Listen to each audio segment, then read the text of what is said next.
ভালোবাসা শুধু মানুষে মানুষে নয়, পশু পাখির সাথেও ভালোবাসা হয়। দীর্ঘ ৯ বছর আমি লালিকে আমার নিজের হাতে লালন পালন করেছি। আমার বাসায় আসার পর ওর ৮টা বাচ্চা হয়েছে ৯ বছরে। কেন ও বছরে বছরে বাচ্চা দিত, ওর আবারও বাচ্চা হবে। এখন অনেকগুলা হয়ে গেছে, কিছু তো করার থাকে না, কিছু কিছু বিক্রি করে কমিয়ে দিতে হয়। কিন্তু ভালোবাসা, মায়া মমতা, যাওয়ার সময় খুব কান্নাও করছিল, দেখেছি ওর চোখ থেকে পানি বেরোচ্ছে।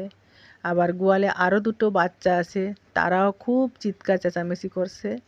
মা চলে যাচ্ছে, এই জন্য কিছু করার থাকে না, মায়া ত্যাগ করতে হয়। পৃথিবীতে এমন কিছু কিছু ভালোবাসা আছে, ভুলে থাকা যায় না, তারপরেও ভুলে থাকার চেষ্টা করতে হয়, এটাই বাস্তবতা। খুবই খারাপ লাগছিল আমার লালিকে বিদায় দেওয়ার জন্য।